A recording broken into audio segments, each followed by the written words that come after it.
Eu percebo, né, que antes de Libertadores tudo fica diferente por aqui, né? Começando o backdrop, mas assim, desde os seguranças eles já estão mais agitados, os jogadores subiram sorrindo, mas pilhados também. Como é que você percebe isso? Como é que você explica isso e como transformar isso numa coisa positiva? Positivo, a gente costuma dizer dos grandes jogos, a parte motivacional você cada vez trabalha menos. A gente tem que buscar um equilíbrio. A gente sabe que disputar uma Libertadores é uma situação diferente. A gente tem ainda a Copa do Brasil e o Brasileiro, então uma situação diferente. Só a gente, o Grêmio, que está conseguindo essa situação. Então a gente sabe da responsabilidade. Fica essa ansiedade por conta, acho que de todos, mas a gente buscar o equilíbrio. Também, antes que pergunte, a gente tem uma pequena vantagem, mas eu vejo essa vantagem, ela tem que ser pensada só no final da partida, nos minutos finais, e a gente entrar focado, ligado. Você tem exemplos de várias equipes que sentam no placar e acabam sofrendo os gols e não conseguindo reverter. Então, é esquecer essa pequena vantagem, entrar muito ligado os 90 minutos, mais os acréscimos, para a gente sair com essa classificação. A casa vai estar cheia, né? A gente conseguir dar alegria para a nossa imensa torcida que vai comparecer amanhã. Jair, boa tarde. Boa tarde. O quanto atrapalha, não só para você, mas também para o jogador, até porque vem outras competições ao longo desse caminho, esse ato, né? O jogo foi dia 6 de julho, vai entrar em campo dia 10 de agosto. O quanto isso atrapalha para você passar o que você quer para os jogadores? Óbvio que você vem pensando na Libertadores durante esse tempo, estudou o time do Nacional, mas para passar só nessa semana para os atletas, porque tem que lembrar de Copa do Brasil, tem que lembrar de Campeonato Brasileiro também, o quanto isso atrapalha o seu trabalho junto aos jogadores? Não, acho que não chega a atrapalhar, João. Faz parte. Você tem que virar a chave, virar o foco para as outras competições, mas não chega a atrapalhar, não. Não chega a atrapalhar, não. Eu acho que poderia ser um problema que, por conta desse tempo todo, você perdesse algum jogador por lesão. Então, a gente fica feliz que a gente não perdeu. A não ser o Arnaldo, ainda já falo de antemão que ele ainda não se recuperou, não vai para a partida, então é uma baixa. Mas você perde isso, eu vejo esse tempo todo, você perderia se você perdesse esses jogadores por conta das lesões. Mas fora isso, faz parte, é o calendário, é o jeito que é a competição, ela está um pouco mais longa agora, a Libertadores, né? Está praticamente o ano todo. Então a gente tem que saber se adequar com essa situação, a gente sabe da responsabilidade, e a gente vai forte para fazer esse grande jogo. E lógico que a gente tem a situação da física que a gente começou na pré-Libertadores. Isso pesa um pouquinho na parte física e por isso dá a opção da gente, em alguns momentos, poupar alguns atletas, né? Mas fora isso está tudo certo. No caso, no jogo de ida, o principal jogador do Nacional não atuou naquela partida. Ele volta ao time amanhã aqui no Newton Santos. Muda alguma coisa? Requer um cuidado maior? Como foi essa conversa, principalmente com os jogadores ali de defesa do Botafogo? Preocupa. O Aguirre é um jogador diferente, atacante canhoto, muito diferente do outro atacante que estava jogando. E tem o Arismendi também, que não jogou, que deve voltar. Então, a gente sabe que eles estão há algum tempo sem jogar jogos oficiais, mas, ao mesmo tempo, muito tempo para trabalhar. Isso, para o treinador, é muito bom. Né? Então, a gente vai pegar uma equipe que está motivada, uma equipe que está bem descansada. Então, por isso também que a gente descansou a nossa equipe no último jogo contra o Cruzeiro, para que a gente possa, pelo menos, ter de igual para igual na força, no que se fala na valência física. Né? Eu acho que a gente vai bem descansado, o grupo está animado, está descansado, então a expectativa é de uma grande partida. Silveira, que é o nome do atacante. Deve entrar o Aguirre no lugar do Silveira, né? O Silveira é mais um cara mais de área, mais pesado, mais um finalizador. E o Aguirre já mais de movimentação, mobilidade, um 9 muito interessante. Canhoto, um jogador muito interessante. Jair, e aquela dúvida já foi sanada? Jefferson Gatito para amanhã? Já foi sanado. Vocês vão saber junto com o resto do time. Já. Os dois relacionados? Os dois relacionados. O que pesa nesse momento para a tua decisão? Se eu falar minha decisão, você vai saber quem vai jogar. Amanhã, quando acabar o jogo, eu explico o porquê de quem for jogar. Malandro ele, né?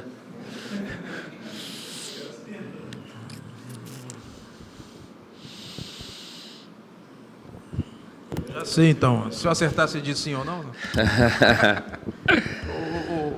Ô Jair, a gente que tem amigos botafoguenses, você esbarra com os caras e só falam em Libertadores, em Copa do Brasil. Quer dizer, não tem outro assunto senão o Botafogo, né? Às vezes você senta ali e o cara não tem outro assunto. Eu queria te perguntar duas coisas. Nesse momento que você está vivendo, que você é um técnico da nova geração e vem fazendo muito sucesso já, como é que é esse momento particular para você, se olhar Libertadores, Copa do Brasil, as fases que o seu time está? E se você, quando sai daqui, só fala em Botafogo também ou não? Não, o assunto é só futebol, né? Acabou. Você está no cinema, o cara da cadeira de trás está te cutucando, e aí? Pô, vai jogar quem? Não sei o quê. Tu vai no mercado, é tudo. Mas faz parte, né? Pô, eu esperei 12 anos para isso acontecer, 12 anos me preparando, então acho que faz parte. E eu costumo dizer que eu sou um felizardo.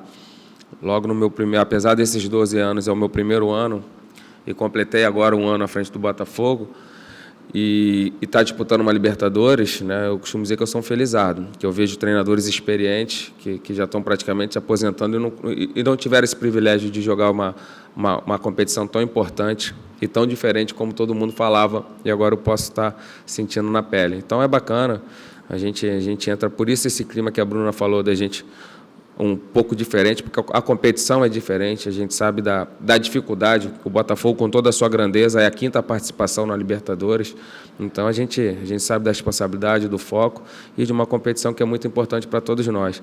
Então a gente vai dar o nosso máximo, isso eu posso sempre garantir para vocês, como nós fizemos em todas as partidas, para a gente conseguir dar, dentro de um Brasil, de um país um momento tão difícil que a gente vive, você conseguir dar alegria para essa imensa torcida do Botafogo. Tudo bem, Jair? Boa tarde. Tudo bem? Eu sei que com competição os jogos ficam afastados uns dos outros, assim, mas eu acho que dá para fazer talvez uma análise dentro da competição, dentro da Libertadores especificamente, assim, olhando os dados, as estatísticas, o que o Botafogo fez até agora. O que você gostou mais assim até agora na Libertadores? Teve algum fundamento assim que você acha que funcionou muito bem e que você está tentando aprimorar ainda mais? O equilíbrio, da gente conseguir fazer grandes jogos dentro e fora de casa. Que todo mundo falava, é uma coisa que eu vi. É a situação do fator casa. A gente sofreu bastante jogando fora, com Colo-Colo, com Olímpia, com Nacional, né? Então a gente conseguiu fazer grandes jogos. Nós fizemos boas vitórias jogando fora. E acho que nós não vencemos, a gente não passou muita dificuldade no jogo, aquela coisa de saber sofrer, resiliência, não aconteceu com a equipe. Nossa equipe foi bastante madura e jogou bem fora de casa. Então agora também trazer isso para a nossa casa, onde nós tivemos mais vitórias do que qualquer outro resultado, fazer valer o fator casa e conseguir um grande resultado amanhã e automaticamente a classificação para a próxima fase. Então, aproveitando esse gancho, você até comentou sobre a casa lotada, né? Os ingressos já foram esgotados, pelo menos para os torcedores do Botafogo. É algo que você fala disso com os jogadores na preleção, de torcida? É uma coisa que você usa para motivar também? Ou é algo que acontece naturalmente? Naturalmente. É o que eu falei. Com esses jogos eu costumo falar menos, porque já está todo mundo ligado, já está todo mundo com a adrenalina lá em cima. Então, você tem que ter um equilíbrio também para não passar do ponto, né? Porque o nosso time por si só já é muito competitivo, então a importância de terminar sempre o jogo com os 11 jogadores, sem ter expulsão. A gente sabe da situação também das equipes que fazem um pouco de catimba, que na Libertadores o juiz deixa o jogo correr mais um pouquinho, então a gente tem que tomar cuidado com essa situação também. Agora, da torcida, não precisa nem falar, vai ter uma festa linda. A nossa torcida vem dando show, acho que não só para o Brasil, mas para o mundo todo, com os mosaicos, enfim, com a festa que eles fazem. E eu costumo dizer que eles são o 12º jogador, né? Que quando falta um gásinho ali, tem que dar um carrinho, tem que dar uma situação a mais. Com calor, com eles gritando, a gente consegue ter isso por conta deles. Então, eu fico feliz que os ingressos esgotaram e que a gente possa retribuir isso com uma bela vitória e automaticamente a classificação. Jair, nessa questão dos números, até vendo a campanha do Nacional, eles não perderam jogando fora de casa ainda, né? Uma vitória e 2 empates. 10 jogos, né? E antes, assim que eles chegaram no Rio, ainda não falaram com a imprensa, estão fazendo trabalhos fechados, mas antes do embarque, acho que foi o Sebastião Rodrigues que falou que A ideia deles é ser um jogo mais protagonista, ter mais posse de bola, tentar controlar mais a velocidade do jogo. É uma proposta que para o Botafogo é de certa forma interessante, né? Deixar o adversário de repente ter um pouco mais a bola, até pela força no contra-ataque que vocês têm? Eles têm por característica um jogo apoiado muito bom. É uma equipe muito técnica, né? Principalmente com a saída ali do Polenta. Mas nós temos a nossa estratégia. Nós temos a nossa estratégia de marcação para todos os momentos da partida. Nem sempre a gente marca atrás da linha da bola. Tem horas que a gente marca pressão. A gente tem algumas situações que são no decorrer. Cada momento do jogo nós temos uma estratégia. Então a gente vai tentar surpreendê-los também dessa maneira. Mas pode ser que em algum momento eles possam ter mais posse. Pode ser que também não. Eu só não posso revelar, porque senão você me arrebenta. Mas a gente tem uma estratégia para cada momento ali do jogo. E essa, mais uma dúvida, eu imagino que vocês também treinaram essa questão de cobranças de pênaltis. Imagino que você Lógico. viu, né, que num dos amistosos deles com o Boca, foi para os pênaltis, eles perderam 3 das 4 cobranças, enfim, não que eles eventualmente vão perder, mas desses amistosos que eles fizeram, deu para tirar boas observações. Eles têm alguns jogadores voltando de lesão, acho que o Bárcio também é um atacante mais de velocidade. Deu para, de repente, ver boas coisas, deu para realmente observar muito bem para você tirar suas anotações desses 2 jogos que eles fizeram? Deu. É a situação um pouco diferente por não ser um jogo amistoso. Mas deu para ver principalmente nas características do jogador. Realmente esse atacante de velocidade, ele teve uma lesão muito séria, está voltando agora, mas acabou fazendo um gol contra o Boca. É um jogador que não foi relacionado na nossa partida. O Aguirre, eu vejo como um cara diferente, é um cara que a gente tem que tomar muito cuidado também, né? E o Arismendi também, que acabou não jogando lá, acho que por pubalgia, e volta. Então eles ganham bastante força, né? Mas a gente também está jogando em casa, nós vamos completinhos, e a expectativa de um grande jogo. Jair, o Nacional está sem jogar desde o dia 19 de julho, fez 2 amistosos nesse período. Você acha que isso pode ser uma vantagem para o Botafogo, esse período afastado do Nacional de jogos para valer? Não. Eu acho que ainda para o treinador é melhor, porque você tem tempo de trabalhar. Eu nem lembro a última semana cheia que eu tive. Você lembra, Emílio? Quanto tempo? Tem 2 meses? A gente está 2 meses sem ter uma semana para trabalhar. Então, eles levam vantagem nessa situação de algumas movimentações, jogadas ensaiadas, e isso requer tempo, né? E para entrar no automático requer repetição. Isso você consegue só com a semana cheia. Então, eles conseguiram, e a gente não, né? A gente tem a situação, você tem os 2 lados. Nós temos a situação de estar mais jogados e deles estarem mais treinados. Jair aqui, tudo bem? Tudo bem. Nessa Libertadores da América, né, o Botafogo teve que se reinventar muito na lateral direita por conta de lesões, teve que improvisar, né? Tanto Marcelo, Emerson. Na pré-Libertadores teve o Jonas, mas desde então toda a fase de grupos aí improvisando. No jogo de ida foi o Arnaldo, lamentavelmente nesse período dos 35 dias o Arnaldo acabou se machucando. Agora tem o Luiz Ricardo que entrou nessa lista e está à sua disposição na Libertadores. A gente vê que é um jogador que está muito com vontade. É um jogo que o Luiz Ricardo pode começar efetivamente jogando, até porque ele foi poupado contra o Cruzeiro, mas queria saber as condições também do jogador, se tem condições realmente de começar uma Libertadores. Se pode tudo. Dentro do futebol se pode tudo, tem 1000 maneiras de vencer, tem 1000 maneiras de você escalar a sua equipe, então se pode tudo.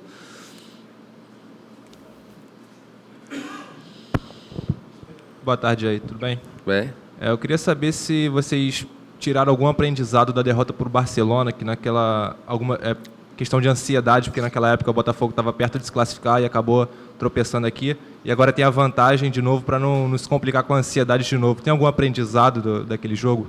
Tem. A situação da marcação do arremesso lateral, onde a gente sofreu os 2 gols, nós treinamos e ensaiamos, e ser mais frio no terço final, onde nós tivemos mais de 20 finalizações e não conseguimos botar a bola para dentro. Isso foi o aprendizado. A gente treinou as 2 situações, tanto a marcação quanto mais finalização, para a gente ser mais cirúrgico e não perder tantos gols como nós perdemos nesse jogo. Ô Jair, vou fazer para você a mesma pergunta que eu fiz para o Vitor ontem.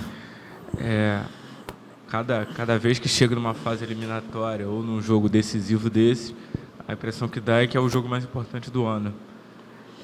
Queria saber para você individualmente, e pelo que você vê desse grupo, os experientes, os mais jovens, o que significa essa partida de amanhã para você? E a gente vem de decisões já de muito cedo, né, com o Colo-Colo. Então, mais uma decisão. O sentimento hoje é o mesmo da partida do Colo-Colo, porque é um mata-mata. Se a gente tivesse perdido o Colo-Colo, a gente não estaria nem na fase de grupos, onde nós passamos em primeiro lugar, e não estaríamos hoje aqui nas oitavas. Então, o sentimento é o mesmo, né? Aquela situação de jogar cada jogo com uma decisão, de bastante equilíbrio, né? Bastante organização, atenção o tempo todo, e em nenhum momento a equipe do Botafogo vai sentar nessa vantagem. Nenhum momento. A gente vai entrar focado, ligado, buscando o jogo como se tivesse 0-0. Normal. E essa pequena vantagem fica para o final da partida. Se estiver desenhando o jogo para terminar e você com a vantagem, beleza, a gente classifica. Agora, se não, você pode tentar, de repente, alguma coisa a mais para você vencer. E acho que todas as equipes no mundo fazem dessa maneira. Então, é mais uma grande decisão, assim como foi lá atrás no Colo-Colo. Jair, tudo bem? Boa tarde. Boa tarde. Você tem alguma dúvida ainda sobre escalação? Ou você já está com a equipe definida na sua cabeça? Não, definida. Não tem dúvida. Até porque eu já estava treinando esses dias aí. Não vazou, não? Vocês não pegaram nada, não? Não, né? Que bom. Ainda não. Ainda não. Tem um tempinho. Não pegou ontem, não pega mais, né, filho? Beleza. E uma pergunta. No caso, o Emerson Santos, que você vem usando até de lateral direito nessa temporada, ele tem um caso específico que ele está em fim de contrato. E muitos clubes têm feito sondagens para ele. Queria te perguntar se até que ponto isso pode interferir na escalação dele, né, por estar em fim de contrato, se isso mexe com a cabeça do jogador e pode interferir na escalação. A prova ficou o jogo do Cruzeiro, né, que ele jogou, foi bem e já estava nessa situação de negócio. Isso varia muito de um atleta para o outro, né? Ele estava com febre no jogo do Cruzeiro e fez questão de jogar. Falei, Emerson, não, professor, quero jogar. Tadinho, ele de casaco, ele tremendo, muita febre mesmo, e pediu para jogar. Então mostra que ele está focado e que, independente dele permanecer ou não, eu torço pela permanência. É um jogador que eu falo para ele, é um coringa. Por exemplo, um jogo você pode relacionar poucos jogadores, uma Copa do Mundo, uma coisa assim, você leva um cara que pode fazer mais de outras funções, e esse é o Emerson. Ele pode jogar em várias funções. Então, é um cara muito importante para o nosso grupo, e torço para que possa dar certa renovação dele, que ele possa ficar e possa nos ajudar e dar bastante alegria para a nossa torcida também. Mais alguém, gente? Hã? Como? Não? Não entendi. Como assim? Não, mas ele é tímido mesmo, é o jeito dele. Jair, boa tarde, prazer em revê-lo. Boa tarde, sumido, né? Acontece. Mas quem é vivo sempre aparece, né? Que bom, né? Legal. De bônus, as cobranças de pênaltis foram boas? Oi? De bônus, as cobranças de pênaltis foram boas? Nós temos bons goleiros também, né? Entendeu ou não? Entendi. Bom, agora vamos lá. Eu tenho tido a curiosidade de assistir a todos os jogos da Libertadores pela TV. Não tenho notado nenhuma novidade tática. O futebol que tem sido jogado, tanto dos times uruguaios, argentinos, brasileiros, equatorianos, chilenos, é praticamente o mesmo. Você concorda ou você vê alguma estrutura diferente no futebol sul-americano, nessa Libertadores especificamente? Não vejo, estrutura não. Eu vejo uma tendência no futebol que é o passe quebra de linha, né? Muitos gols sendo originados atrás da última linha, né? Esse passe de quebra de linha por conta da compactação. A gente fala muito em jogar em 30 metros, as equipes cada vez mais compactadas, e o grande inimigo da compactação é o espaço deixado atrás da última linha.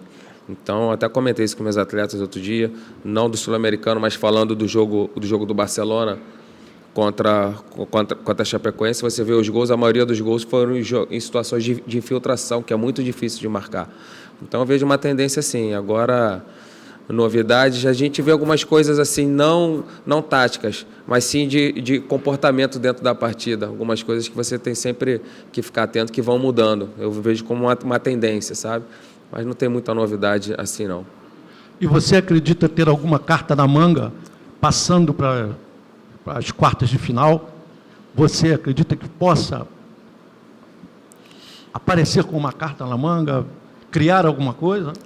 Eu penso só nesse jogo ainda. Eu não penso nas quartas, na semi, na final. A gente vai... Eu trabalho aqui jogo a jogo. Jogo a jogo. A gente estou pensando só amanhã no Nacional. E aí depois a gente pensa nas quartas. Tem que respeitar a equipe e ainda tem que fazer o nosso dever de casa, que é a classificação. Para terminar, você recebeu uma geração de jogadores campeões brasileiros em outubro do ano passado. Mas, curiosamente, você só aproveitou defensiva e meio campo. Apoiadores e atacantes, você deu uma chance ou outra, mas esses garotos não tiveram a oportunidade, a sequência como teve o Marcelo, como está tendo o Matheus Fernandes, enfim. Esse é um problema que vem das categorias de base ou foi uma questão pontual? Eu trabalho da maneira assim, o seguinte, a categoria de base, eles são o grande alicerce do profissional na questão de formação. Só que não é uma fábrica. Você não pega uma BMW e pede uma 320, pede uma 700 e tal. Você não tem todos os jogadores, todos os anos, dentro da posição que você necessita. Então, aqueles que você não tem, você tem que ir no mercado. Eu precisava, não é que não tem ainda que estão prontos. Eu precisava de um atacante de velocidade para jogar com o Guilherme, mais um. A gente não tinha na base. A gente tentou trazer o Lucas, estamos trazendo o Ezequiel, que ainda é jovem, mas que ainda não estão tão prontos como o Matheus e como o Marcelo. Então, uma situação assim, você olha primeiro para casa, você não tem ainda pronto, você tem que ir no mercado. E se você tem na base, você, em vez de contratar, você usa a sua base, que é o caso do Matheus, é o caso do Marcelo. São jogadores que estavam um pouco acima dos demais companheiros. Não é o time que é todo campeão que todos têm que ser utilizados. E aqueles também que chegam, de repente, não estão no momento melhor do que aqueles que aqui já estão. Então, eles acabam não sendo utilizados. Seria muito fácil, que a gente vai montar o time para o ano que vem, eu pegasse um de cada posição para compor. Mas será que todos de cada posição estão prontos para compor já o profissional? Não. Alguns times aparecem 3, 4 atacantes. O outro ano vai aparecer 3, 4 volantes. Um lateral esquerdo e um zagueiro, 2 goleiros. Não é uma situação como se fosse uma fábrica que você requer e você tem naquele mesmo momento. Então, é assim que você tem que utilizar. E eu gosto muito de mesclar os meninos com os jogadores mais experientes. Eu acho que esse casamento dá uma situação muito boa. Eu gosto bastante de usar. Beleza? É um jogo histórico para muitos torcedores, principalmente para os torcedores mais jovens, né?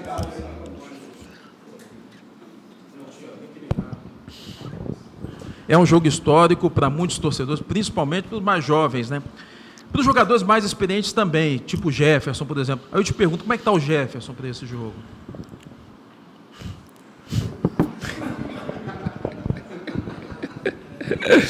Pô, eu conversei pessoalmente com ele. Acho que ele está igual o grupo todo, tá motivado.